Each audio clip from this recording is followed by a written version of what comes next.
There you are. Welcome back to the Formula One Sim Racing World Championships 2025. I'm your host, Tom Deacon. For the next 3 days, we'll be racing in 4 epic tracks. We'll be at Spa-Francorchamps, we'll be at Zandvoort and Kota, and today we kickstart things with Silverstone. Now, event 1 was truly magnificent. Extraordinary races with 4 different winners. Will it be the same time for this event 2? Well, we'll have to wait and see. In the meantime, if you missed it, here is a recap.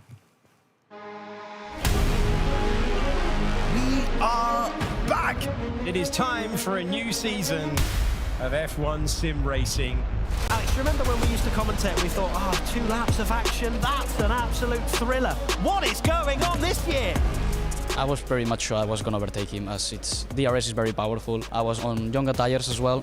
Yeah, I just closed that gap using a little bit of ERS, pushing the tires, and yeah, made it happen. P1 on the last lap, and the man who started on pole is going to win it. What a performance for Ismail Fassi, who crosses the line. Fassi wins the opening race of the year. It is time for Shanghai and round 2. The lights are coming on. They go out and we go racing in China once again. Ronha gets the jump, Ronha gets the apex, and Ronha gets the lead. Yeah, just had to keep my head cool, make no mistakes. Change of lead attempted. And heading on to the last lap, Jarno Opmeer gets the lead. And I just managed to keep the lead on the long back straight. Here we go. The apex is blocked. Brilliant late braking from Opmeer, who might have judged that one to perfection.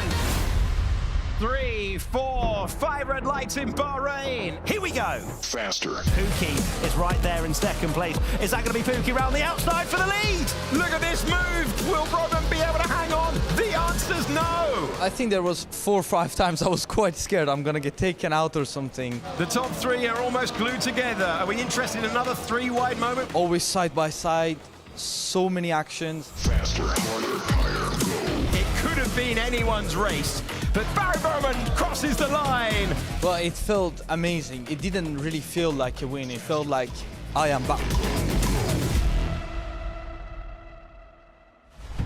Our final round of the event. It's going to be an incredibly intense battle.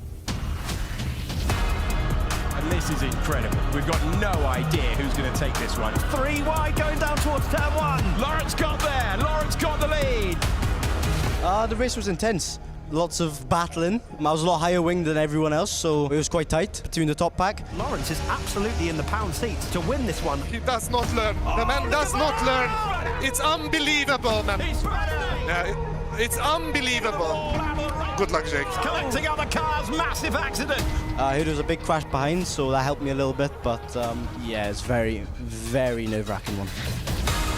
Will it be the champion? Will it be the rookie? It's side by side to the line. It's a drag race to the line. It's going to be so close. Who comes to beat? Oh! It's Otis Lawrence, who takes his first victory in the championship. I'm feeling brilliant. Coming back stronger is the best feeling, and I'm so happy. He's beaten Jarno Opmeer by the barest margin. So, yeah, let's see what happens next. It is time to lock in for event 2 and to do I would say the dirty work and also the most fun work with me at the desk for this event is Alex Jakes, F1 commentator, and Matt Gallagher from P1 with Matt and Tommy. Gentlemen, we're back for event 2. Alex, we heard from Danny Berezny there. He never learns, but what have you learned coming back for event 2? Learn to expect the unexpected. It was an amazing, sometimes confounding event 1. I think we're going to get more of the same today, but you just don't know. Maybe someone's going to have learned from those first 4 races and make a big step forward. But it was a brilliant way to start the season. It truly was epic, Matt. It was intense. That's the word that kept being used there, the battles. What did you love most about event 1? I don't think I've recovered, even now. It was just truly remarkable. You know, you spoke to drivers even sort of halfway through the event. They're like, yeah, the next couple of races probably going to be a little bit dull. And we're thinking, okay, all right, that's going to be interesting. And then we had 4 of the most crazy races I think me and Alex have had the pleasure to commentate over. And it makes you wonder, what have the next 2 events got in store? Yeah, history books being changed. Williams' first ever win there with Ismail Fassi. Jarno Opmeer winning in China. Bahrain was taken from Barry, and boy, oh boy, did the Scuderia team need to get back into the points at that point. And then Otis Lawrence there, the youngest ever winner in F1 sim racing. It's 16 years, 9 months, and 15 days. It's just been stunning. And 4 different winners. You never knew who was going to take the win. No, and that's exactly how we want it. Sometimes there's a charm in a season that's got 2 heavyweights slugging it out for the title, and sometimes you just want to see everyone in the mix and a chance for the best driver to take the flag on the day if they've done the job well, and that's what we saw 4 times. Now, I did get told in our contracts, I've gone beige to be sort of neutral for the teams. You've gone Aston Martin and Ferrari here, Matt. Is that official? No, that's just the colour. Just okay, fair enough. Yeah, Absolutely. Thank you. Good. The banter started early. I love it. Well, I tell you what, as Jakesy's gone with the Aston Martin colour, let's hear from Otis Lawrence picking up his first ever win. To be honest, the first 3 races weren't the best. You know, I had better pace in the locker. It wasn't my maximum potential, but when we showed in round 4 at Jeddah, I think I was the quickest there. Will it be the champion? Will it be the rookie? It's side by side to the line. It's going to be so close. Who comes the big one? It's Otis Lawrence. His first victory in the championship. We nailed it on the strat, just perfect track position.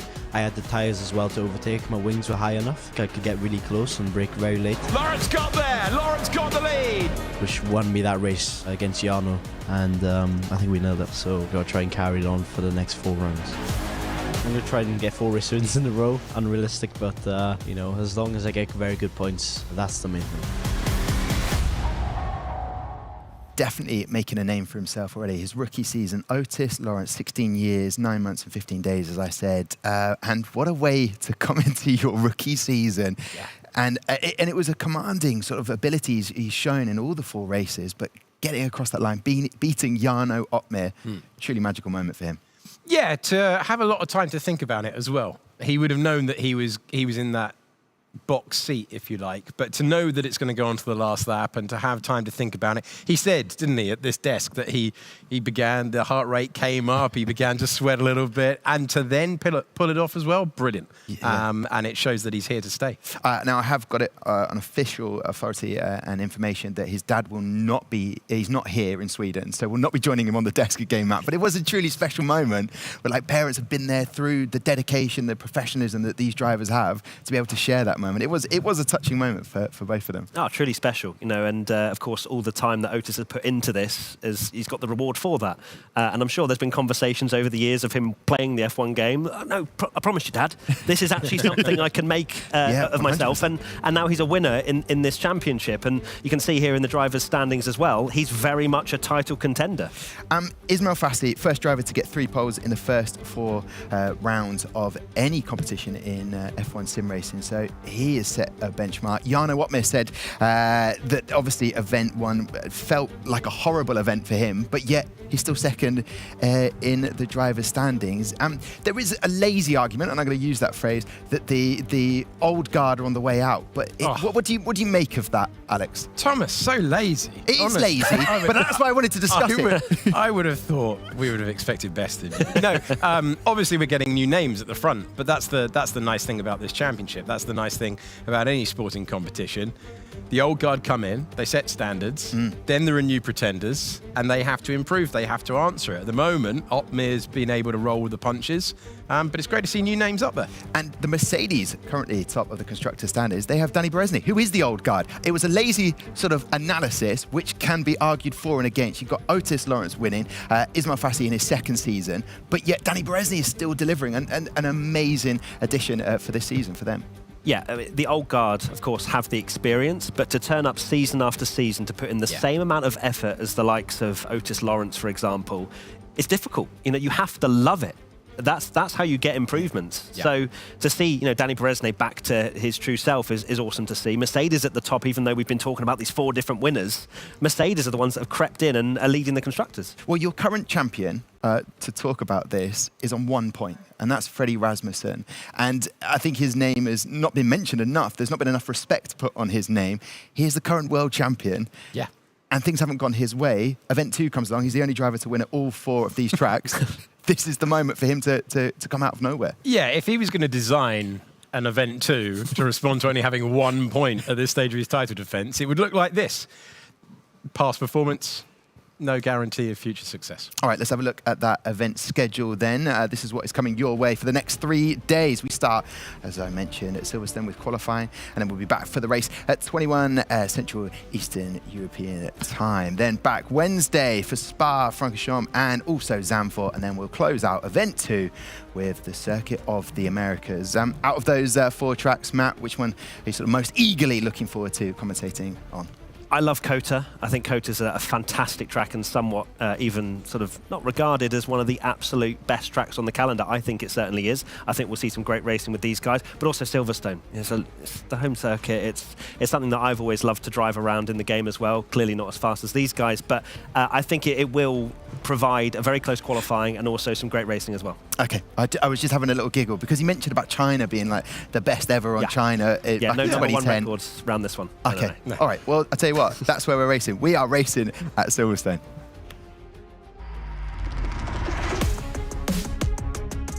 Silverstone is one of my favorite circuits. You start a lap focusing on the exit because the main straight and turn 1 and 2 is completely flat, and you carry that momentum over the line for the first sector to gain some valuable time. There are some bumps on the track, so you need to choose a great line with minimal steering input, but then a big braking zone comes, which is already a great overtaking opportunity. You can overtake into turn 3 or position yourself to overtake or either do a switchback move in turn 4, and then there is a DRS zone to close the first sector, which is another great overtaking opportunity. Entering Brooklands and then Luffield is probably the favorite section for me on the track. You need to brake while turning and then playing with the throttle on the exit of Luffield, and then comes another long flat out section where probably a move is risky into Copse, but that's one of the most insane corners of the track. On the race, hardly flat out. On the quali, with these modern cars, quite easy flat out. And there comes maggot packets in Chapel. Very fast direction changes. You need to be careful on how you hit the curve, but at the same time you have to use all of the track to maximize lap time. If you do, that's a great middle sector. And then exit into a long straight again with DRS zone. Great overtaking opportunity, but onto Stowe, it's not a big braking zone. The corner is wide, you can have some amazing side-by-side action there, which then carries over into the last chicane, or even a very tricky pit entry. But then we are not in the pits now. Last chicane, high curbs, you need to avoid them, but obviously just send it through, accelerate again for a new lap, an amazing lap in Silverstone. Thank you very much to Danny Bresny of the Mercedes team with that track guide. He was on pole position last year, but let's welcome a former winner from 2019 around Silverstone in F1 Sim Racing. It's the one and only Marcel Kiefer, former driver now, maybe R&B artist coming up soon. Maybe Marcel, I like it. Good evening, Tom. Okay, also to you. Welcome back. So talk to me a little bit about Silverstone and what made you successful around this track. I think the setup. No, but usually, you have to get a great baseline setup because you want to go for a somewhat low downforce package whilst you're still trying to minimize having no downforce at all, because you need to go through these corners nearly full throttle like Danny said, and you have to kind of just weigh in how much do you want to go down. It's basically a long straight with corners. 3 or 4 big braking zones, and aside from that, you're full throttle. I think 90% of the time on this track. So it's you need a lot of straight line speed. Well, thank you very much for that. And just to let everybody know who's watching, Marcel, you have your own area for this event too. Can you tell us a little bit more about that? What can the viewers look forward to when we go racing later on tonight? So we are actually going to look at incidents a little bit more in detail like we did last time, but it's going to be even better. Okay, fair enough. I like that. Marcel, I asked Matt and Alex about Event 1. How good was it? And what do you think the drivers will be coming into Event 2 with from that knowledge of the first 4 races? I mean, most of the drivers are always saying the next race is going to be very, very boring, but now I don't trust them anymore because they gave us wrong inputs there when we asked them about their opinion. It was always a thrill to watch them drive on all tracks from Event 1, so I think it's not going to change for Event 2 in the slightest. And especially on a track like Silverstone, seeing how close these drivers are able to follow each other, it's going to be very, very close. I think the pit windows, as always, they are going to be super important. Strategy is going to come into play. overcut, undercut. I think we're going to see all sorts of attempts to climb the positions up to the top. So yeah. Matt, Danny Beresny said about turn 9 cops and how exciting that is as a driver. Where will you be thinking that most exciting action for the viewers will be coming? I don't think Cops is probably the best place to overtake around here. I'm thinking Stowe. Stowe is definitely, well, I mean, this is where you're going to be showing it later in the pre-race show, aren't you? Hello, But Freddie. lots of battles there. So I think, with the DRS, that's a really good opportunity. We're going to see a big old train, I think. But the difference with this year is that they can actually make overtakes with the train. We saw as well with Event 1, if we look back to there, slightly varying strategies can work as well. Danny Beresny in Australia made it work incredibly well for him, going from 7th to 1st. So I'm looking forward to something similar for that this time as well. Well, I cannot wait for it. We go racing round 5, event 2, Silverstone. Matt Gallagher, Alex Jakes, Marcel Kiefer. I'll leave it with you. Thank you very much, Tom Deacon, as we look at Silverstone circuit and we build up for the resumption of the F1 Sim Racing Championship in 2025. We're into the opening moments on track, but just want to take you through the circuit. 5.8 kilometers, 3.6 miles, 18 turns, a much revised circuit through the years, but this one has been in the configuration since 2010 in this format, and we join Q2 Live now. It is a classic, we're in an event of classic venues, aren't we? We've got COTA, which I think in many years to come will be seen as a venue that ranks alongside these classics, mainly, Matt, because they stole all the corners that are coming up next. They certainly have. I will say it's Q1 we're entering now. What did I not say? Q2. Just wanted to just preface that one, just in case anyone thinks they've missed the match. Right, this is Q1, the start of Event 2. But as if you've watched this before, you'll know that some wet tyres are on, or intermediate tyres are on these cars at the moment. And that's why we brought Marcel, you to come in a little bit and bring a bit more experience of course, racing in this championship not that long ago. How close is qualifying going to be? And who is maybe your star driver that you're looking for to kick off Event 2 well? Star driver, I think we are on board with him. I think he needs a strong comeback, and if there's a king of comebacks in F1 Esports, it's Mr. Frederick Rasmussen. I mean, he's also the only driver going out on wets, which is actually interesting. Maybe there's no rain coming at all, but I've heard there's a high chance of rain, so I wouldn't burn my tires too quickly. 15 minutes of Q1. Nice. I like that. I like that. As we just go through the systems checks, teams in, getting set up all the way through today. And we're hearing Mr. Kiefer a few moments ago talk about the weather changing as it goes. And Matt's found the page of the screen that tells us the weather forecast. The forecast, and it looks like we're going to get some traditional British rain showers, which means that this running early on, of course, we've already had parts of qualifying already this year decided by getting out there, setting the lap early, and then track conditions worsening. We've seen that happen before. Early stages, though, of a session that's currently in the dry that we do expect to be rain affected by the end of the qualifying hour. Yeah, so before we lose you, Marcel, how are you reading this weather forecast that we're currently seeing? Plus 30 minutes, light rain. I believe end of Q2 or beginning of Q3 we will have the rain. Hopefully not too early into Q3. We want some laps before the fastest ones come out, ideally. But I mean, yes. Hopefully it's going to be right before Q3, because then we have a full wet qualifying for that one. So we have a mixed up. Maybe there's a couple of drivers that are more confident in the dry. Maybe there's a couple of drivers that prepared, because it was a short break between event 1 and 2 to prepare for 4 tracks in so many different possible conditions. It's very difficult. Like, I remember back then we were sometimes stressing out so much. Sometimes you're even thinking, okay, you know what, we're not going to do any wets for some of the tracks and just rely on the setups that we have. But it always helps if you can get the laps in. Obviously, if that scenario kicks in, then you want to be prepared. Otherwise, it's going to be difficult. How would you split the running? So, of course, dry, I imagine, takes priority because you assume it to be dry most of the time. How much of that, because of course you don't just have dry and wet, you have intermediates, you have wets, you have the crossover between intermediates and wets. How do you manage all of that? I mean, usually what we did is we were focusing a little bit on the dry side a bit more, and we did 1 day or 2 days in total for each track of wet driving, but that includes also the races.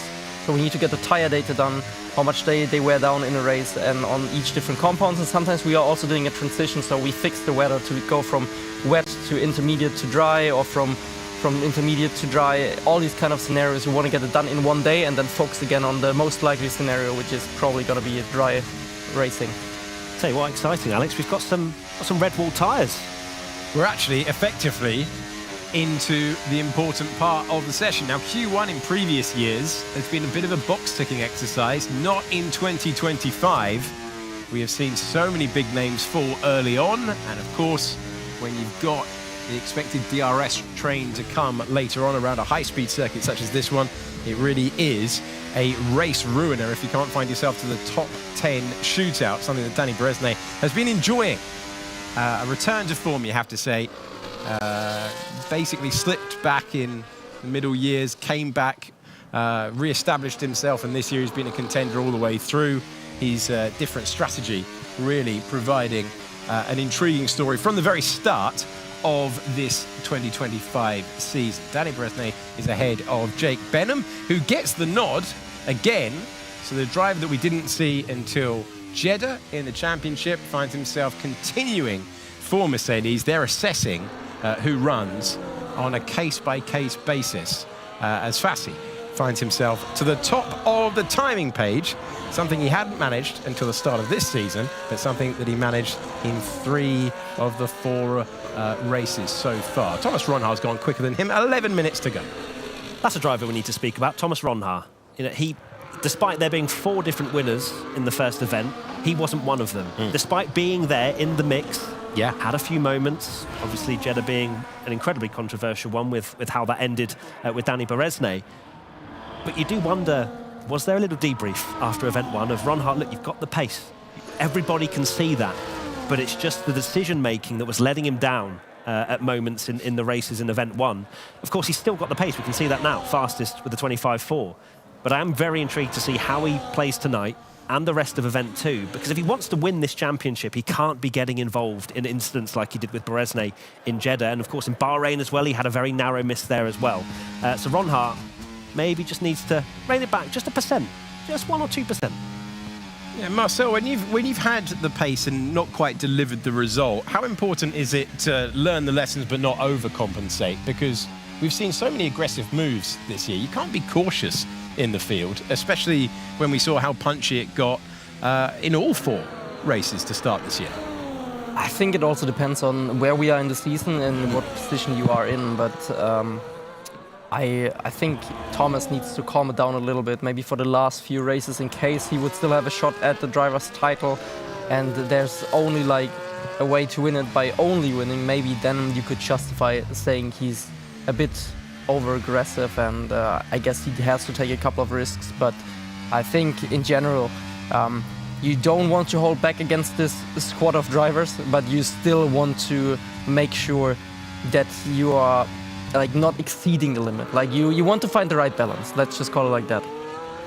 It's what the drivers are all trying to strike in this super competitive championship. So Thomas Ronhar currently fastest, ahead of our most recent race winner, and as you saw in the pre-show, youngest ever race winner in the championship, Otis Lawrence of Aston Martin. And Otis Lawrence and Thomas Ronhar quick at the moment. Looking down through the order, we've got Jarno Opmeer, who finds himself second in the point standings.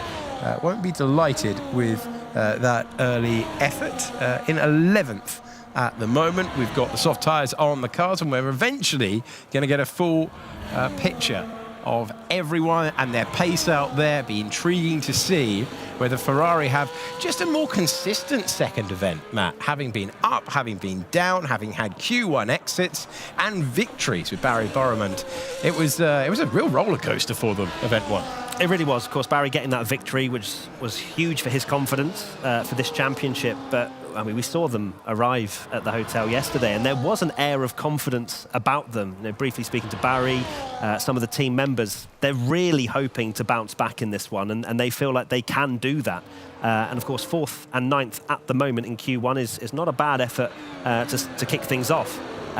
But they've got 2 of the fastest drivers over 1 lap especially in their midst. You can't really bet against them that they won't have figured out what went wrong in that first event? Was it just coming into this season thinking, oh, well, you know, we won last time. You know, we've got a handle over this one.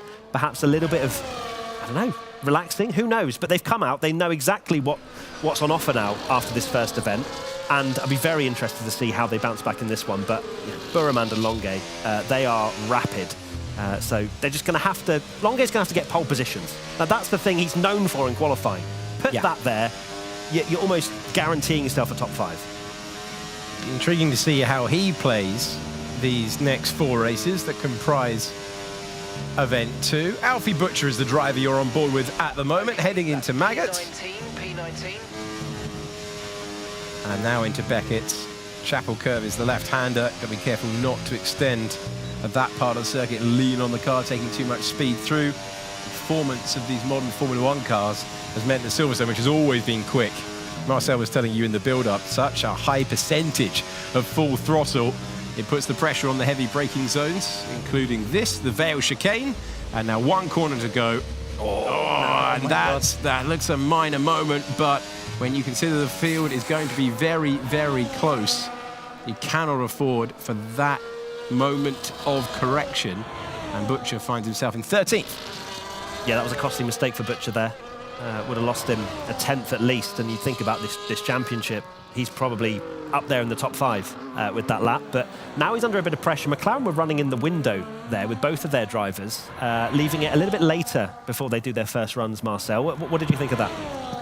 I mean, honestly, it's interesting. Like, I mean, you always have to judge, because if you go earlier, you have probably the benefit of the doubt with traffic that you don't get blocked by anyone. But the later you go, the better the track state. So are you going for grip, or are you going for a confident run where you're not getting blocked or distracted or something like that? I usually also liked, when I was driving, not having too much traffic, because when you see a car right in front of you sometimes, or also a slow car, it can just put you a little bit out of that focus zone that you need. And then maybe 1 corner you're going to drive it worse than you would have done it when you were actually driving a little bit earlier on the track, when the track state was worse. So yeah. So 5 minutes to go. Drivers have had 1 sighter out there so far. It's about finding your own private piece of the racetrack and making sure that you're not one to fall at the first hurdle. You do not want to be in the bottom 5, because you are relying, well, on a big crash like we saw last time out in Jeddah. Very controversial moment that eliminated plenty of drivers in contention for good points, maybe more. It's Ron Har, then Benham, then Otis Lawrence, the top 3 at the moment. Ismail Fassi, our championship leader, is the sentence I was attempting, in 8th place. And we will see now who is in the bottom 5, who is struggling for form. Currently got Jarno Opmeer, 2nd in the point standings, going into this 5th race of the year. He's currently in the bottom 5.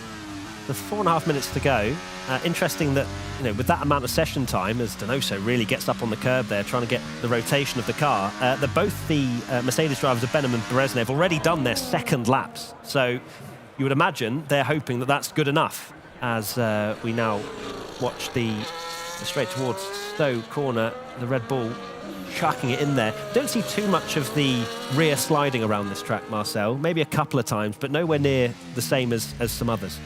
Not really. I mean, in the end, an F1 car works with the faster you go, the more grip you have. So if the track is nearly full throttle all the time and they are throwing it into some corners, most of the time, if they have a nice balance, you don't really see them struggling for grip. But we could also see with Alfie Butcher in the final chicane, when they get to these slow speed sequences off the track, they might struggle if they are running a little bit lower on the downforce end. So yeah, it's a bit difficult to judge whether it's a driver error or if it's down to actually running low downforce. It's always something in between usually, but it could also be the pressure playing into it.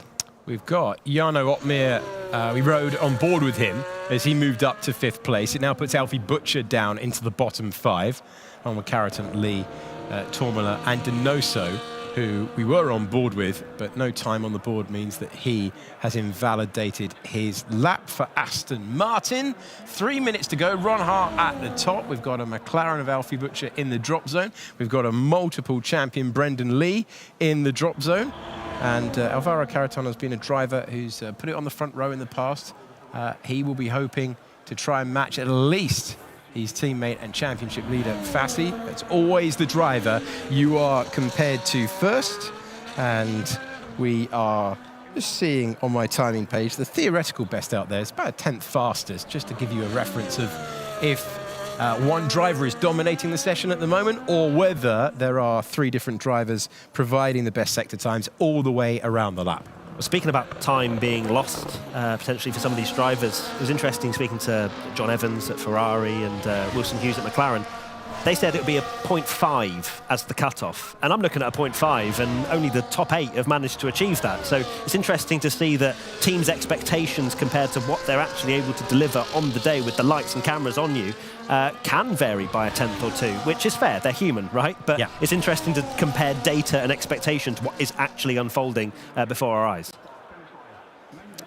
Okay, we have at the moment a pretty open situation. Let's check in with Danny Berezny. I'm choking the last sector really bad. How did I lose more? So final sector is where the problems are mounting up for Danny Berezny, one of the stars of round 1. Couple of podiums to start the year, but he is looking for answers in the first part of the lap. In 6th place though, and currently on an outlap. He's the driver we're on board with at the moment, looking for an answer in that final sector. 1 minute to go. Alfie Butcher needs an improvement, so does Carrington, Lee, Tormela and Donoso. The Ronhart and Lawrence are both on outlaps as well. Whether they'll actually continue and do this one is yet to be seen. But Danny Berezny on a push lap at the moment, 7th place on a mid 1 minute 25.5. It is so close in that mid pack. It can change at the end of this Q1 session, as we've seen so many times in Event 1. And Danny Berezny actually just weaving away. He's got 41 seconds. He'll have plenty of time, as he's now just trying to not get in the way of the flurry of cars that are going to come through. The McLaren comes through there as well. Half a minute to go. Okay, 30 seconds in Q1 at the start of Event 2. This is qualifying to set the grid for our round at Silverstone. And we are finding ourselves on board with Donoso. Currently does not have a time on the board that counts. So this is going to be his last moment. And the skies have clouded over. We're expecting rain later in the qualifying hour, but it remains slick into this crucial moment. Can Donoso book his place into Q2 as we're going to see improvements across the board now? Checkered flag is out. These are the last laps. So Freddie Rasmussen's come over in P3. Got Jake Benham finishing in 5th. Jarno Opmeer 7th at the moment. Azildarim is out, so is Tormela in 19th. We're riding on board with Donoso as we continue to see the laps coming through. As, we've got Donoso, who hasn't actually set a lap time at all yet. You can see the delta on the top right, but that's on an invalidated lap time. So let's see if Donoso can get in the mix. His teammate, of course, Otis Lawrence, up in 6th. Loving the look of that delta in the right-hand side of your picture. Otis Lawrence has gone fastest of anyone so far. Can Donoso keep it within the white lines? He hasn't been able to do so all the way through this first part of qualifying. Over the line, where does he go? Can he take a step forward? And Donoso finishes with the slowest time. Tormela is in 19th. It's over on the cusp. Brendan Lee, can he find an improvement? And Brendan Lee can't climb out of the first part of qualifying. It's Krozen Azildarim who took pole in China out in the first part of qualifying. 2-time champ Brendan Lee will not make it through. Neither will Joni Tormela or Donoso. We rode on board with him at the end. And the crucial question was, would there be a lap time found by Alfie Butcher to get outside of the drop zone? He answered it with P3. And we have our championship contenders safely through into Q2. Yeah, that was an intense Q1 session. Otis Lawrence deciding to go for that second lap. So interesting to finish fastest on a 25.425. Nicholas Longuet was right on the cusp there in 15th place. He'll be breathing a sigh of relief, but just look how close it is. We said it was going to be a 0.5 cutoff, and it was in the end. But you've got a 10th and a half separating first all the way down to 15th, with Krozen missing out by 0.02 of a second. And Nicholas Longuet gets through. Crucial that he did so. Crucial that he was able to find his way into the next part of qualifying. Matt, as you said before, this is a driver that we know for his one-lap pace, for his pole positions previously in the championship, but he's not been having an easy time of it in 2025. 5 drivers have fallen at the first hurdle, and it's Crozen, Ozelderim, Lee, Tormala, and Donoso. Otis Lawrence was top on a 1:25.4. So we've not seen Claire Cottingham yet, but she's our pit lane reporter, and she's with Brendan Lee. I am indeed, and unfortunately not exactly where you want to be at the moment, Brendan, but there were a couple of issues that you were having that was kind of outside of your control on that one. Yeah, I mean, first of all, I'm not going to put anything bad on people behind the scenes because they don't deserve to be talking bad of. But basically, the steering wheel shaft was loose, and that also meant to the differentials changing its own setting during the lap. So I was having to correct the setting while driving, and also driving basically with the steering wheel shaft not being connected to the car. So, yeah, interesting. A few things to contend with, but we are sure that it will be looked at before the race gets underway later. We haven't actually spoken to you since you've announced that this is your final year in F1 sim racing. I never knew about that. That's a shock to you. I hope I haven't ruined the announcement. How are you feeling? How are you approaching every single round? I mean, first of all, I want to do good for myself and for the team. I want to be winning races. That's the goal. So far, it hasn't really gone to plan. We have a chance to win in China, but we had an unfortunate collision from the car behind making contact with us. But ultimately, yeah, want to finish strong, want to enjoy it, and also want to be doing as much as I can also to boost the industry going forward. Has it sunk in, though, that this is going to be your last year? I think it hasn't. I think when I get to the final event, that's really when it's going to sort of sink in. I think at home I've been trying to distract myself from it a little bit by just doing my normal routine, doing my normal practice. But yeah, it's gonna be an interesting one on the final race. Such a big character as well we're going to lose within the paddock. We, of course, I'm sure will see you around. Let's talk quickly, though, about the race. How are you going to do much from where you start? In the nicest way, my love. Well, I hope it rains in the race as well. But no, we have a good strategy. We have a good work behind the scene with Samuel on the pit radio, and Seb also behind the scenes, etc. So yeah, I think we have a good strategy. We have a good plan. Fix the shaft. That's always the first part of it, and then we can have a really good race pace going forward. Well, good luck. We'll see how you get on. Thank you very much. Thank you very much, Claire Cottingham. Speaking to Brendan Lee, who's not taking part in this second part of qualifying. Now it's Q2. Now it's Q2, Matt. Now and the Q2. rain has arrived. The rain has arrived and it's coming down. And we've got a flurry of laps already. This might well be the best conditions we see in Q2, and we could see some shocks here. Well, it's about roaring out of the pit lane then, and fascinating to get Marcel's insight, just to let you know where he's gone. He hasn't fallen out with Mr. Gallagher. Right, he's gone to prepare some analysis, and this is going to be crucial. But great to get his insight for how they divided up their time, how much of this is instinct, so they do not have the laps in the rain compared to the laps in the dry. It might mean a bit of a difference in terms of, are you reverting back to instinct? Are you reverting to talent? Sometimes you get drivers who just don't enjoy.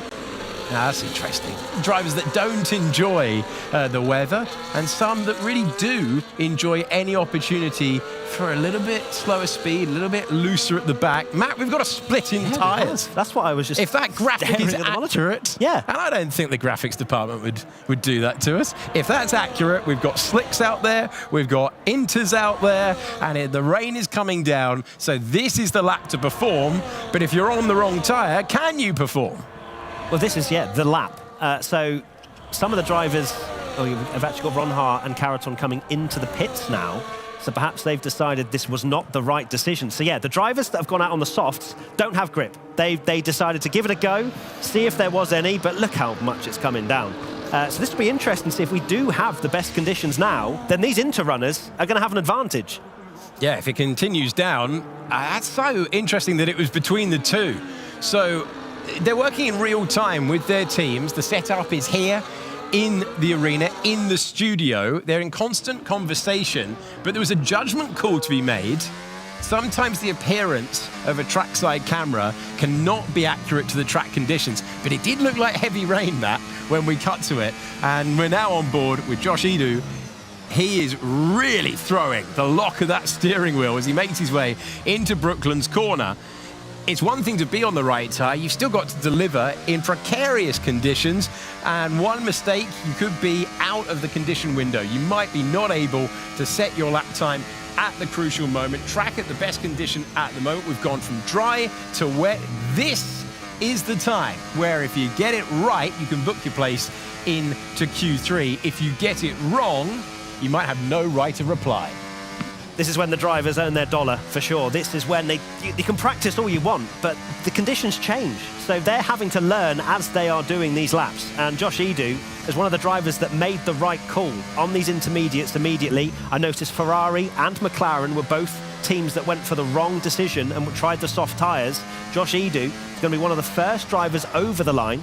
Usually in a wet session, it's the last one if it's drying, but it seems as though we're going to get worse and worse conditions as this session. Oh, look at how much oversteer he gets around the final corner, and that is Josh Edu over the line, but Freddie Rasmussen quickly topples him by half a second. These gaps you don't usually see as now Tom Manley goes to the top. Forget that, Jarno Opmeer. It is ticking over all the time. Opmeer, Manley, now it's Jake Benham to the front. The confidence that you have behind the wheel is crucial. Right, let's listen in with Lucas Blakely. Tough to drive out there right now. Inter runners, I believe there are 8 people on inters, rest were on softs. So inter runners, I believe there are 8 people on inters, rest were on softs. So that information being imparted to our former champion. There's some fraught voices in this studio, in this arena at the moment, because this is really, really intense. If you got the tyres wrong, are you going to have a chance? Or are you effectively, if you got the tyre choice wrong, Matt, going to be fighting over 2 positions? Here we go then. We're going to find out. I mean, Lucas Blakely hasn't even started his lap yet, and there's already times on the board, and you can see the rain coming down. We'll keep an eye on the live timing as the sectors come in to try and tell you the full story of what is unfolding right now. But Lucas Blakely is one of these drivers that needs a bit of luck. He needed the soft tyres to work because he's not really had his championship start so far in 2025, as Blakely is now beginning his flying lap here in Q2. But yes, you could kind of tell by the emotion of that team radio delivered to him that they kind of realised they made the wrong choice. Are we in an 8-car battle? Are we in a 15-car battle? Are the conditions such that you can attack on the inters at this moment and beat a time ahead? That is the question. If you can't do it, if you're on the back foot, the first sectors, Matt, are not good reading if you're one of the drivers who left the pits on the soft tyre. And let's not forget, Ismail Fassi's one of those. He's down in 14th, he hasn't set a lap time, and he is 9/10 slower than the optimal first sector in this session. Okay, so we've gone from dry to wet. It continues to come down. We are in a situation at this stage, conditions can change all the time, but we are in a situation in this stage where if you pick the intermediate tyre, you have almost automatically booked your place in the top 8. So we now have effectively a shootout for the final 2 places in Q3. A reminder for you, if you're one of our newer fans, the times will reset. So we will go again for Q3 with a totally different equation in front of us. But now, for Burrowman, for Carrington, for Ron Ha, for Longuet, for Butcher, for championship leader, as Matt emphasised to you, Fassi and Blakely, can you find yourselves in the top 2 of this second battle? And that lineup for 2 spots of Q3, Ron Ha takes what is provisional pole of the slower times. I don't know what we're going to call 9th place. He's not miles away. It didn't look good in the first sector, but he's not miles away by the end of the lap. Yeah, Josh Edu left a lot of time on the table, as we saw. He was the first driver. He had the best conditions out there, but just couldn't find the grip that he was looking for. So his time might well be assailable. And let's not forget, we've still got 8 minutes to go. Perhaps the rain starts to ease towards this session. The other drivers will keep an eye on that as we go through this. But Longuet, 13th at the moment. Alfie Butcher goes to 11th. So right now, Lucas Blakely has gone ahead of Edu. That's a great mighty lap, considering the conditions and how Lucas Blakely needs a performance like that. No points all year, a contender for the podium in Bahrain, maybe the win. There were 6 drivers who felt that way at the end of our Bahrain race. Damage and contact with a couple of cars on a couple of occasions robbed him of the opportunity to contend for points. He's a former champion. He doesn't have a single top 10 to his name in 2025. What he does have is the 8th fastest time, the only one from Group 2 to get ahead of anyone in Group 1.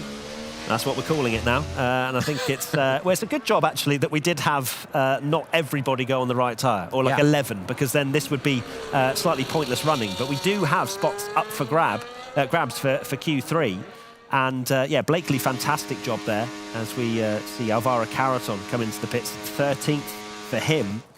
But yeah, Ronha right on the cusp in P10.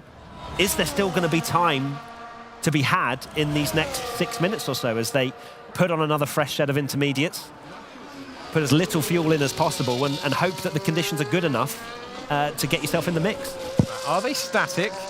That Lucas Blakely lap will give everyone encouragement, or are they continuing to worsen? It looks like pretty constant rainfall out there at the moment. It's Otis Lawrence who went out in the first group on the right tyre at the right time. He set a lap time 1,000th of a second ahead of Jake Benham. That's the story for everyone until you get to Lucas Blakely, who went ahead of Josh Edu. Josh Edu had a huge moment of correction all the way through the lap. Very oversteery lap in the wet conditions. He's in 9th. And at the moment, the two to make it through of the second group who gambled on the wrong tyre at the wrong time are Blakely and Ronha, 8th and 10th. There are 5 minutes to go. Does the rain continue to fall at the same intensity, or do we suddenly get an active final part of Q2? The weather forecast suggests it won't get any better, but let's see. 5 minutes and 28 to go. Ismail Fassi, absolutely bulletproof in qualifying in Event 1. Yeah, it hasn't gone his way in terms of picking the right tyre. However, he's the only driver to not set any lap time whatsoever. We heard actually coming into this event, and today in particular, he's not feeling very well either. So he has to battle something there as well, physically. Can he produce a lap time to get himself into Q3? It's going to be crucial. Jarno Opmeer is sat there in P3 at the moment. He's sailing through to Q3, pardon the pun, as it is obviously raining. But Fassi needs to put in a lap here. We know we can do it. It's just whether he can deliver with potentially 1, maybe 2 laps, depending on how much time we've got left. Williams and Fassi were the surprise package at the start of the season. Teams have had about a month to regroup and to go again and find some answers for maybe the pecking order not being what we expected. Williams hadn't taken a race win in the championship before Fassi did so at the very start of the year. With the rain continuing to fall at Silverstone circuit, it's a circuit that's high speed. This brings it back, brings the lap time down, brings you back into a longer duration through the corners. And the driver tried to make the difference. Can anyone find an improvement to make the top 10? The aim for all of them out there. These lap times at the top of the timing page, all set early on by those who had the right intermediate tyres as the rain began to fall. It really does look wetter and wetter out there. So Fassi's first sector is not going to trouble the fastest time of this session, but it could well put him in the mix. The middle sector is going to be the thing I'm really looking forward to finding out as he tries to negotiate Maggots and Beckett's in these treacherous conditions out there. Still on the intermediates, of course, and now Fassi, well, he's not too far away through that middle sector. So let's see where Fassi, it was 3/10 or so, I think, behind Butcher, as we saw on the top left. So it's not going to trouble Q3 unless he has a miraculous final sector, but he needs to get higher than 15th at the very least. Yeah, give yourself an opportunity to try something different with the strategy. Near impossible from 15th, different from an 11th or a 12th place, but there you go. Time's fallen away. Identical lap time to Nicolas Longuet. Not particularly struggling behind the wheel. Knew what he wanted to do with the car. Car seemed to be responding. Conditions just aren't there. Yeah, and he won't have time to go again. So Fassi, unless some miraculous reason he's put in an extra bit of fuel to do another lap after a recharge one, will start 15th for tonight's race, which will make it very intriguing to see how he copes with a different turn in this championship tale of his. Of course, Opmeer, let's see where he qualifies in this final session coming up. We're seeing some green in the top right here for Alfie Butcher. So there is green deltas out there for some of the drivers. It's not a million miles away from what we saw from Fassi, but you've got to get the car into the sweet spot. You've got to have a little bit of knowledge as well in how to manipulate the car in these conditions. Alfie Butcher currently sitting in the dreaded 11th place. And he's 9 thousandths behind Ronhaar. That's all he is behind. That's a massive moment. Will Ronhaar need a response? We've got, from the earlier times, Lucas Blakely was able to get ahead of a driver who had more favourable conditions. Can Alfie Butcher do it way later in the session now, when it's all on the line for your race prospects? Can he make the top 10? He's gone through the high-speed Maggots and Beckett section. It's all high speed around here. He'll only haul the anchors on significantly when he gets to the Vale chicane. That's after the corner he's just rotating through now. Through Stowe he goes, down to the Vale chicane. Caraton doesn't think he can improve, but what about Butcher? Also in the drop zone at the moment. Time is ticking down. Alfie Butcher to the line. Where does he go? He manages to break the top 10.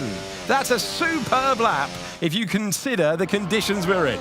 So Josh Edu now is under pressure. P10, he was in Group 1, as we're calling it, and he's now right on the cusp, and he hasn't gone out for another lap. So he's sat in the pits, and he's going to be waiting to see if Ronhaar and Buremand and Longay can improve. Freddie Rasmussen's gone out there again, maybe to get a little bit of info for Q3, but this is still very much on for that final Q3 spot.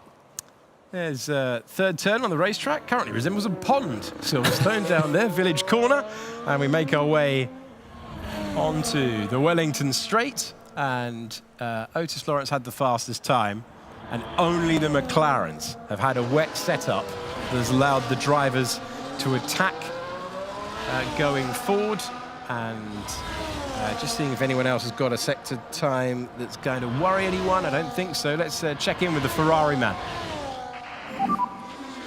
Is the rain getting worse and worse? Yes. Is the rain getting worse and worse? Yes. Is the rain getting worse? I don't think he repeated that several times. I think the rain's getting worse. And confirmation there, because Barry Burman's giving it everything from behind the wheel, and he's looking for confirmation from the team that, look, are you seeing the same thing I'm seeing? He's going to find himself in 12th position at the moment. It's a mental thing, though, isn't it? He needs to be told the information of, yes, but Butcher has just improved and gone to 9th. We just saw there in the top right-hand side of your screen, Burmand is a 10.5 or just over up on his previous lap time. So he is improving out there. He's going to feel good motivation after seeing that first sector. So as much as the conditions are slightly worsening, there is still lap time there as through Copse he goes, very much flirting with track limits there, but 2.5 tenths up. He will take that. He will take that, and he will hope that that is a legal lap time. Thomas Ronhaar's first sector is going to give him an opportunity as well. So there's still time to be found here at the end. Lucas Blakely's pushing on for McLaren, but it's Barry Burman that we're on board with at the moment. Driver currently in the drop zone. Watch the exit. How early is he able to get on the power here? Got to keep it within the white lines. This is so important that he can deliver. Clock is at 0. This is it for Barry Burman across the line. Can he find a lap time when it matters most?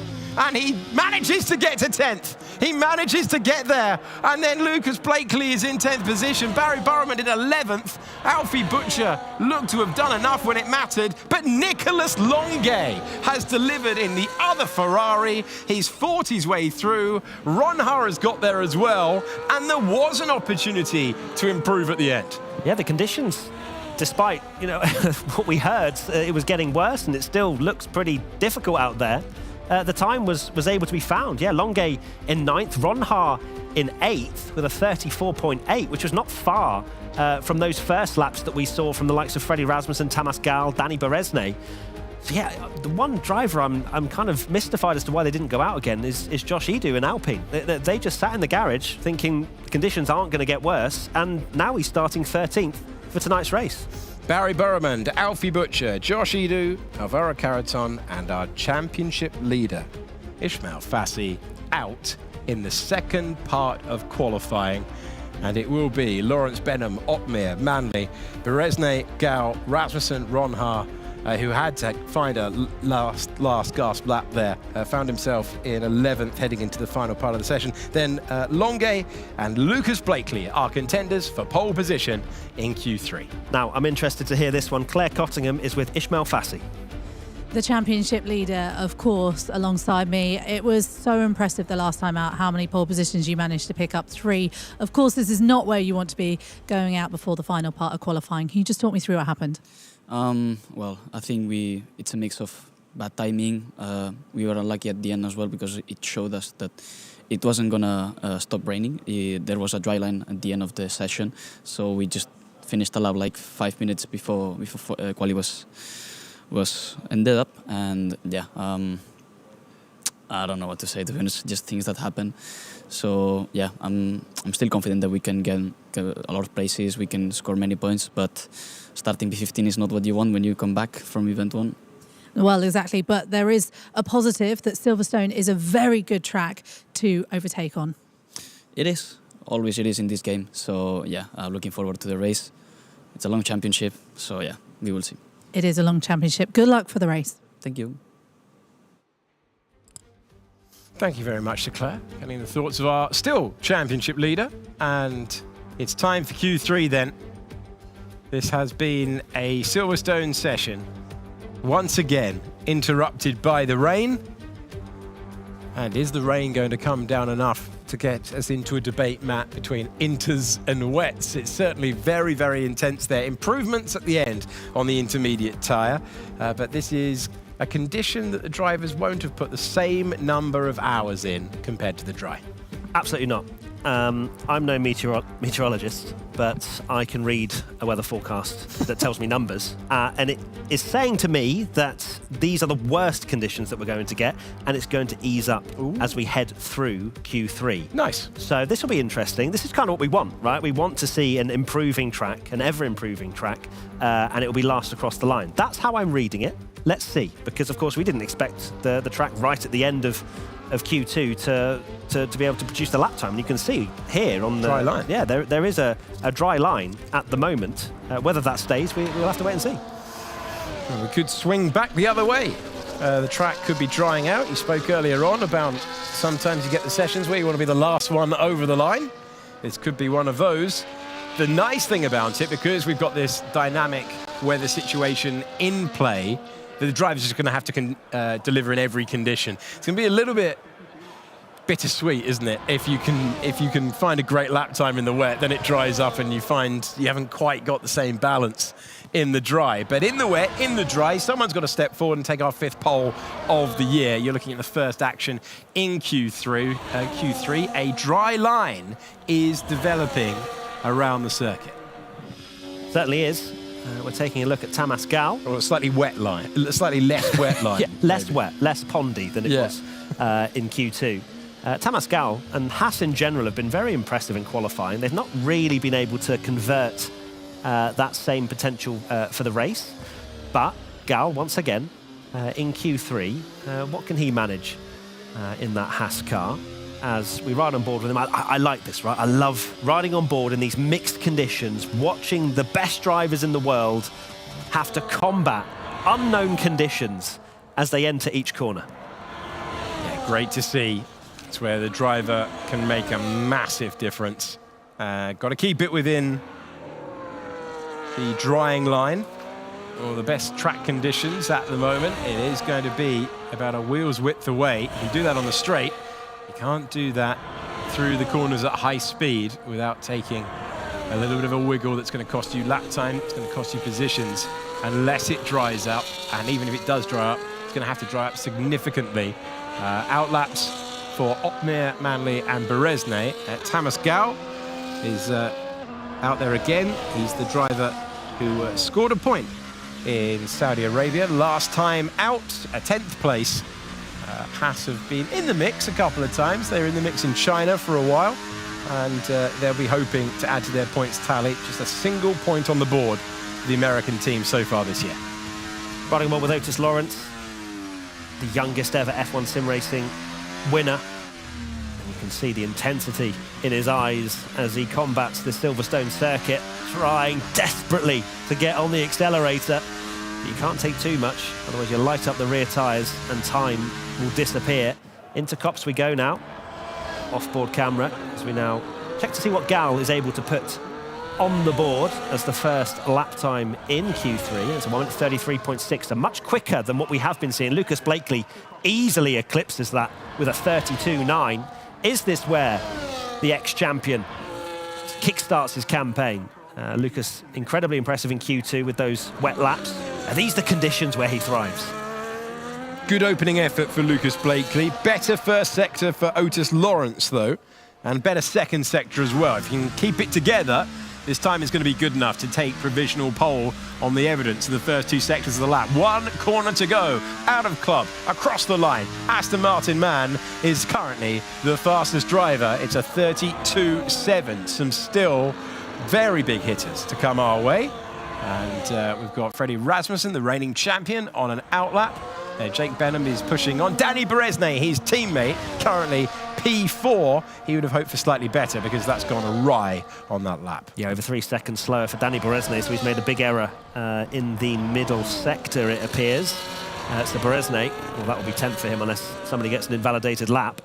He'll have to go again, but I guess the one saving grace for him is that the conditions appear to be improving. Tom Manley up to second now in this Q3 session, not far away from provisional pole, 26 thousandths of a second Tom Manley away. Very impressive in event one. As we now take a look, briefly looking at Longgate. And we've still got 5 laps, to come through. Thomas Ronhaar being one of them I'm very intrigued to see, as the first sector for Ronhaar, the fastest bar Otis Lawrence, only 200ths away, Ronhaar. It's very close out there in the first sector. 0.2s for Otmir, Rasmussen, Benham, Ronhaar and Longay. It certainly points to this being a fascinating end of the 5th qualifying session of the season. Blakely in 3rd, and then you've got Gow in 4th, Beresnay in 5th. We're waiting for a flurry of what look quite promising laps at this stage, you have to say. Here's Jarno Otmir about to come over the line and go fastest of anyone so far by 100th of a second. And Jake Benham takes that away absolutely immediately. And he is now top of the pile. Benham ahead of Otmir, ahead of Lawrence, the top 3. Freddie Rasmussen, a winner around here in the past. He can say that for every venue of event 2, and he's currently the fastest driver. Track looks like it's improving all the while here. Ronhaar was able to scrape through into Q3. He's currently top of the pile, and those laps just kept getting quicker and quicker and quicker. Yeah, scintillating lap from Ronhaar. Rasmussen, well, if he can get pole position, and it's wild to say this, being it so far into this season, he would have doubled his points tally. Only have 1 at the moment. Of course, you get a point for pole as well. So Rasmussen, you can't really believe he has 1 point at the moment, but you can see he's still got the pace, and he can still definitely deliver. But Ronhaar was last over the line, and he was the fastest. So we still have times to come, as Danny Beresnay went for another lap. Still in 10th place, sadly for him, with a 32.9. But Ronhaar currently fastest of all. He is indeed, and it's a 32.5 for him. If you're wondering, if you weren't with us for event 1 and you're wondering, is Rasmussen just not getting on with the game?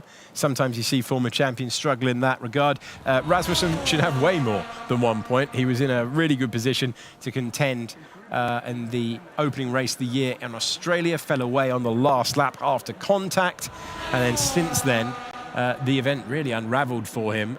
Unlucky to be caught up in a couple of incidents, though. He is still rapid behind the wheel of his Red Bull, and we are just waiting with the drivers taking a breather, taking a pause. Ronhaar trailing back, and final adjustments being made. New set of the Inter, and away we go once again. Under 4 minutes to go. Drivers will try and prepare the temperatures into the window that they need and then attack on. Fassi is our championship leader going into this 5th race of the year. He's not taking part in Q3. Otis Lawrence currently sitting 3rd in the point standings, our most recent race winner. Fantastic drag race to the line with Jarno Otmir after a little bit of contact at the final corner. 27th and final corner. Silverstone now is our venue, and we're going to see who is going to master the 18 turns of this latest version. Bit of a calm before the storm out there, as the drivers know the track is improving all the while. It's going to be a satisfying pole position for whoever can take it.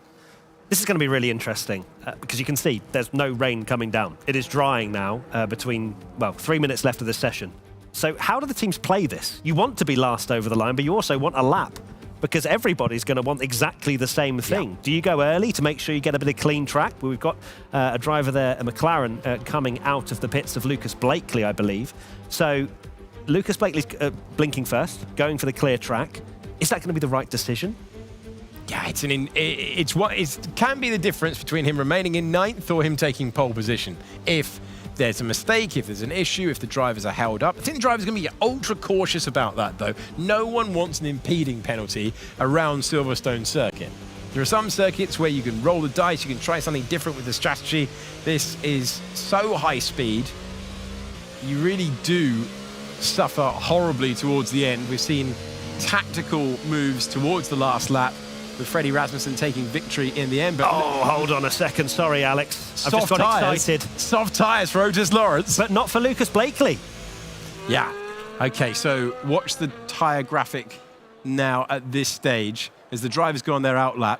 So Gau's on inters, Blakely's on inters, Beresnay on inters as well. Only Otis Lawrence, who looked good in the wet. It's not like he's the 10th fastest driver and he's needed to roll the dice. This is a confident call by either team or driver. The lovely thing about being on site is that we'll be able to get the answer fairly soon. But this is all about making the slick, soft Pirellis work when the entirety of the field has gone for inters. I'm watching Otis's face to see if he goes, nope, no grip out there. He is trying to generate some tyre temperature, as you can see, with the very aggressive steering. It's close, right? Otis hasn't given up, but he's just trying to see where the grip is, but it doesn't look quick at the moment. The inters, by way of the fact the other 9 have gone that way, appear to be the fastest tyre, but will they be in 54 seconds' time? He was only 0.2 of a second off. He seemed down in 6th place, but there were improvements late on there. I think everyone out at the same time, he would have absolutely been in the hunt. If he can switch those tyres on and get a performance, he's looking at a big opportunity to take pole. But if it doesn't work, he's looking at P10. Look at the bunch of cars. This is what I was talking about. We've only got 27 seconds left, and they're all going to be jostling for position to try and be the last over the line. And you've got to try and keep it clean at this stage. An impeding penalty, that can really ruin things. Lucas Blakely wanted no part of this. He's crossed the line. He's got there. 12 seconds, and 9 of them are still on outlaps, Alex. Wait for it. You will see the graphic if they don't make it. They've all started at the same time. Look at this. They're not allowed to slipstream each other. That was banned. That was banned at the previous event. Oh, round he goes. Otis Lawrence gambled on the slick tyres. It's not worked out. And they're all incredibly tight together. And meanwhile, be careful there as well for impeding. Yeah, comes back on the circuit. And the risk versus reward ratio there just wasn't on. Get it right, you take pole. Get it wrong, you finish in 10th. Championship leader was out. There was an opportunity there to make big inroads. We've still got an active battle for pole position if Lucas Blakely can deliver. Do you know that question about do you go early, do you go late? By the looks of what's just unfolded behind Lucas Blakely, this could be a massive opportunity for him to take pole, but we still have big first sectors from Rasmussen and Benham behind. We do. They are in a train. They are attacking on. The checkered flag is awaiting our drivers still in the session. The McLaren of Lucas Blakely, you can see he's massively up on what he managed before. He's going to need to be because he's trying to take a step forward. Others will respond as well, but the others are together. They have been warned about slipstreaming at the end of event 1. Lucas Blakely crosses the line, having improved his lap time by a mile. He's got a 31.1. He's got provisional pole. Does anyone in the train, in the gaggle, have an answer? Danny Beresnay does. Danny Beresnay's gone to pole. Freddie Rasmussen at a track that he loves so much, he takes it away.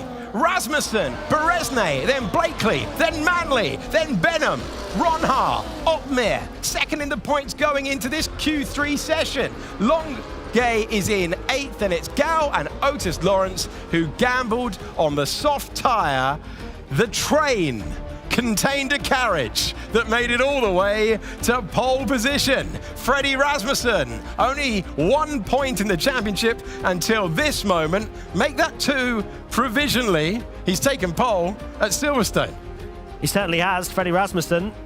We knew he could do it. We knew it from event 1 that he could do this kind of performance. And right now, he's on provisional pole position. I think the stewards are going to be a little bit busy with a few things that have gone on in that qualifying session. Of course, we didn't see right at the end them all jostling for position.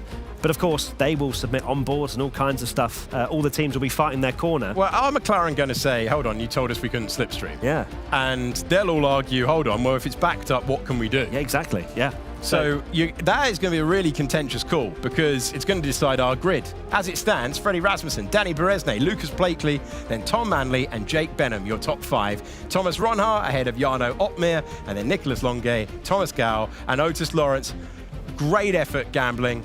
Anyone who goes for the tyre gamble, always a favourite in my book, but it just was too soon for slick tyres. It was close, wasn't it? Yeah. It was almost worth the risk when you look visually at the track, but the intermediates were the ones to work. And of course, when we reflect on this championship, of course, Otis Lawrence at the moment 3rd in the drivers' standings.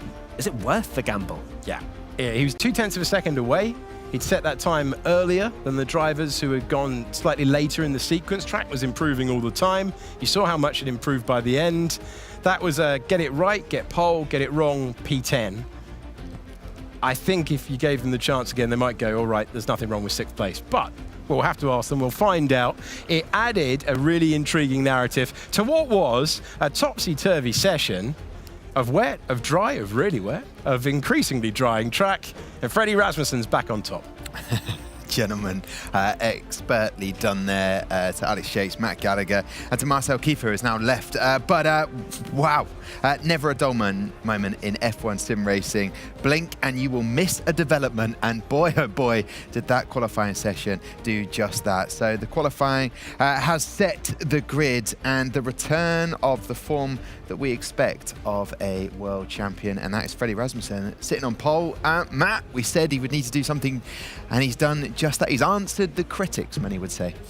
Yeah, I mean, look, I don't think we can massively critique him after event 1. There were things that just didn't go his way. But the thing is, he's had good qualifying positions in event 1, and it didn't turn into anything. So he's going to have to deliver and win around Silverstone. He's done it before. He can do it again. I loved his Twitter comment. Not looking good for 2nd in the championship this time. So he's got a sense of humour. I love it. And he's with Claire Cottingham right now. Yeah, the champion back to where he wants to be, I'm sure. Pole position, you must be incredibly pleased with that one, Freddie. It's a good result. I doubled my points from event 1, so yeah, happy. You are happy, yeah? We haven't spoken to you yet this season. How has the pre-season training and things like that been going? Have you been doing lots of sim work? Did you do not much coming into the event? How does that work for you? I've just been doing the same as always, putting in the hours and a lot of work. Nothing different than any other year. Do you not look at it differently as now that you've got the championship under your belt? It was a nice relief last year to finally win, but no, nothing's different now. Did you let your hair down? Did you go and party? No. Didn't party at all? You did nothing to celebrate? No, I just went on vacation with my girlfriend. I feel like that's a celebration, so you're selling yourself a bit short there. Heading into the race then, pole position's exactly where you want to be, especially at a track like Silverstone. Are you hoping that there could be a bit of rain? Were you happy when the rain came? I wasn't happy at the beginning of quali, but then I kind of got the feel for it. So in the race, I don't really know. It's always chaos. I have no idea what to expect. Okay, but are we confident of a win? Nope. Great. Freddie, thank you so much. Good luck for the race. I'm sure you're going to do amazingly. Let's see if we can pick up a first win for the season for you. Thank you very much. Thank you so much.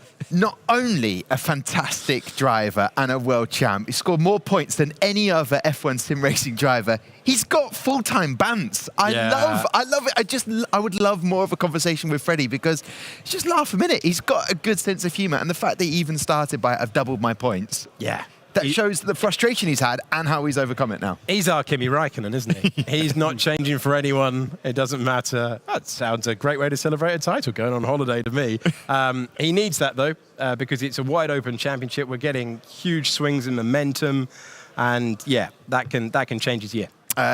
Starting in the front row with Freddie will be Danny Berezny. We can hear some of the team radio.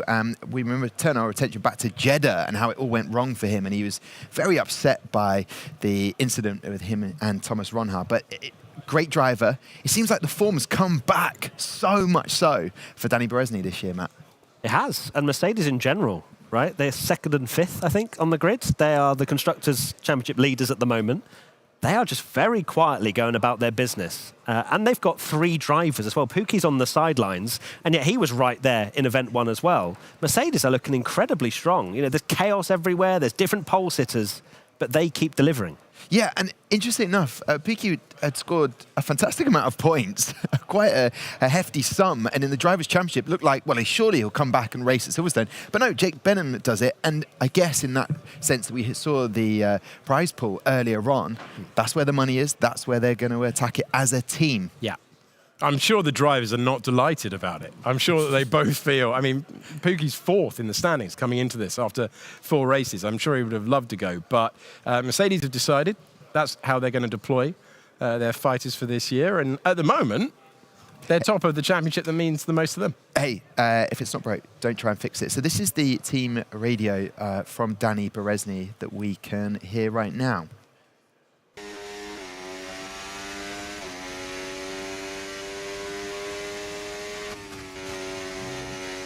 Let's go. First one. All right. Well done, lads. Tricky qualifying session and well managed throughout. I should have teed it up as let's watch Danny Berezny's face more than anything and watch his reaction. More than let's go. Let's go. But that's what it means to him. I mean, especially after Jeddah. But now it comes down to the races as Otis walks behind us just there. And we should definitely talk about that. Let's talk about it because I was as shocked as you were, but rolled the dice, going with those softs with 2 minutes left. Lucas Blakely avoided any busyness on the track or congestion, or as you refer to it, as that train and the implications of that. But Otis Lawrence, he rolled the dice. I was willing him on a little bit, but it just didn't work out. Yeah, any driver that goes for the tyre that no one else is using, that's always such an exciting part of qualifying. But yeah, it'd be interesting to hear his thoughts because he was in a good position. P6, not ideal, but when the championship leader's out in the second part of qualifying, you've got to take your opportunity. Matt, turning our attention to the Scuderia Ferrari team, they had 2 weeks training, getting ready in Maranello to get here. Nicolas Longuet will be starting down in 8th. It was a sort of return to form for them, but not really because Barry Bowman starts in 11th. So how do you look at their coming into this event too? They did all that practice, but then the rain sort of affected it for everybody. Yeah, it's hard to measure, isn't it, from a qualifying session like that, where we were commentating Q2 with a Group 1 and Group 2, because we had a split of intermediates and soft gamblers and things like that. So for Ferrari, look, I'm not sure. It's not really a return to form. You know, saying Longuet in 8th when usually we expect him right at the front. We've seen that in many seasons gone by. Same with Barry Burman. So for this, they'll still be disappointed for sure because they have to score a massive amount of points if they want any chance of anywhere near the top of the constructors, which is what a lot of the teams are striving towards. So yeah, Longuet can still fight from 8th, Burman as well, but yeah, it depends. It's chaos, right? We've had chaos in Event 1. It's going to be chaos, as Freddie Rasmussen said as well. He's not confident from pole. Anything can happen. Yeah, it was so fascinating to watch the difference between the slicks or the inters. I would like to hear Longuet's team radio from the Ferrari team, if we can hear that. Did I make it? Yes, you did. Nico Parr didn't. He missed out by 30. Oh my, well, how close is that then? There you go. I guess there was a lot of shock for the drivers throughout this, and knowing, even you guys had mentioned how long had they prepared in the wet weather at Silverstone. Probably not as much as they had done in dry conditions, Matt. No, certainly not. That's why I like those sessions so much, especially, it's the dream, right? To have the worst conditions right at the start, and it gets better and better and better, and you can see the laps coming in, and then it's last across the line. Then we saw the chaos with everybody trying to be that last person over the line. It was brilliant to watch. Whether the teams enjoyed it, I'm not so sure. Definitely not the drivers that were involved. But yeah, it's just exactly what you want to see from a qualifying session. Starting in P3, Lucas Blakely, a driver that we know is a former world champ, no points scored. So we're talking about Freddie Rasmussen only having 1 point. Lucas two now, sorry. After that qualifying session and being on pole, he now has 2 points. And he was buzzing about doubling his point tally. But Lucas Blakely, no points scored. There was a composure in his drive. At one point, thought it all gone wrong. 8 team drivers had gone out on the inters, and he was out in the slicks, but he stayed calm and collected, and now has a P3, so a real opportunity for him to get on a podium. Yeah, excellent session, but he needs excellent sessions all the way through to fire up any sort of...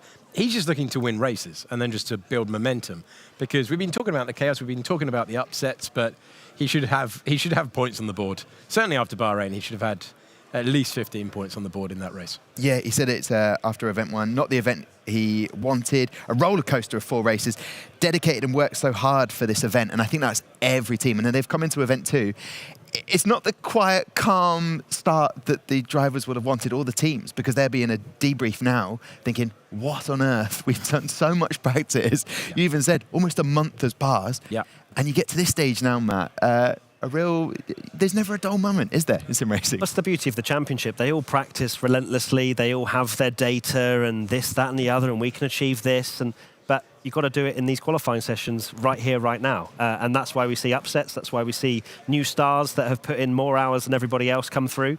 It's great to watch, right? Because then those teams like the ones in McLaren that perhaps haven't delivered to what we expect have to really go back to the drawing board, even maybe after this event as well, because they'll be scratching their heads going, but we were winning championships. What's happened? Yeah, 3 poles for Ismail Fassi. We mentioned, or you did, not feeling 100%, and starts in P15. And then you've got further down, Brendan Lee, devastated here, his shaft's gone. That'll be fixed in time to go racing again later on tonight as we go around Silverstone. But Fab Donoso and some of those drivers down there, really, it's getting such a tall order in F1 sim racing for them to maybe gather some points. How do you see Ismail Fassi's race going today, Matt? It's going to be fascinating to watch, right? Because he's going to have to score points. I think on average, you have to score 15 per race in order to be champion. Fassi's done brilliantly in event 1, but it's a different order now. He's 15th. He said himself, I think he was quite confident that he can come through the field, but you have to deliver. And with how chaotic we've seen these first 4 races in event 1, coming into this, he has to keep his nose clean. A little bit of damage, especially around such a quick track like Silverstone, you're in big trouble. So, yeah, I think Fassi definitely has it in him, and we've also seen it is very possible to overtake in this game. Yeah. So bring it on. Okay, all right. We're just waiting to get an interview to round out our quali session of round 5 around Silverstone in event 2. Before that, though, we should look at the starting grid for later on tonight. So qualifying has set the grid, and here we have it then. Fab Donoso, 0 points this season, starts right at the back of the grid, follow alongside him the Joni Tormada, the Finn. He's picked up 3 points so far this year. The 2-time world champion is in 18th, and Ulas Ozildrim with 1 point so far this year starts in 17th. Further up, Haas looking to get more than 1 point so far this season. Crozen is in 16th with Ismail Fassi, your championship leader, in P15. Further up, Alvaro Carreton, his teammate for Williams, is in 14th, and Josh Elu, who's scored 50% in the races so far this season. He scored points 50%. Will it happen again? Alfie Butcher starts in 12th with Barry Brumand in 11th for the Ferraris. And then in 10th, Otis Lawrence. We will hear from him in just a moment, with Thomas Gao in 9th place for Haas. Further up then, Nicholas Longate, we heard his radio. He'll be starting in 8th with Jarno Opmer, the 2-time champ, in 7th for Red Bull. And then further up, Thomas Ronhaar starts in 6th with Jake Benham in 5th. And then scoring in 3 out of the 4 races so far, Tom Manny starts in P4 with Lucas Blakely. No points. Will he pick up some today? at Silverstone. And then to round out things in the front row, Danny Brosny in second and Freddie Rasmussen a return to form. And as he has mentioned, he's doubled his points. Right, an exciting grid for us there. I'd like to hear from the man who rolled the dice in Q3 is Otis Lawrence. He is with Claire Cottingham. I think it's safe to say quite a disappointed Otis Lawrence alongside me. We briefly spoke before you came to sit on the couch about whose decision it was to go on those tyres. Can you just talk me through your thought process ahead of the session? Honestly, felt like I had the best pace on the grid today. I came here, did the best I could. The pace was good at the end of the day. I just didn't get it right in Q3 with the rain. I went on the softs when it was, an inter track. As you can see here, I was sliding all over the place. But it's frustrating to do this when I felt quick. So in my best track on the game, but it is what it is. On the plus side, if it is the best game for you on track, then we still have the race to go. That was only obviously qualifying. You start P10. That is still a positive place to start at Silverstone, a track that you can overtake quite a lot with this game. Yeah, agreed. It's gonna be hard to overtake though, because of the dirty air and just everyone's in the DRS train. So, yeah, we'll see what happens. I'm just gonna give it my best. Just forget about quali, move on, and now just go full focus for the race. I know you just said forget about quali, but I'm just going to talk it one more moment. But when was it the point? Obviously, we saw you having issues staying on the track. If it had been the right call, it would have been an absolute blinder of a call. You would have been on pole position, absolutely, if the track had worked for you. When did you kind of realise that actually this was maybe not the right call? Honestly, I was a bit skeptical coming out the pits because I went into turn 3. And then I was a bit slidey, but I had some grip at the same time. So I was wondering maybe it'll dry up throughout the lap. But as soon as I got onto my lap, turn 1, I had a massive snap on the rear and I was full lock left. But honestly, the grip was really good in the few corners, better than the inters. But some of the slow speed corners was really no grip, where the downforce didn't help. So it didn't have any tire temperature either. So kind of knew it wasn't the right decision. As soon as I got the pit lane exit, I was just full wheel spinning out the pits. But it's unlucky. It's one of those days. But we'll see what happens. Well, look, Otis, you said it. Let's forget about qualifying. P10, you're going racing. Good luck. Thank you.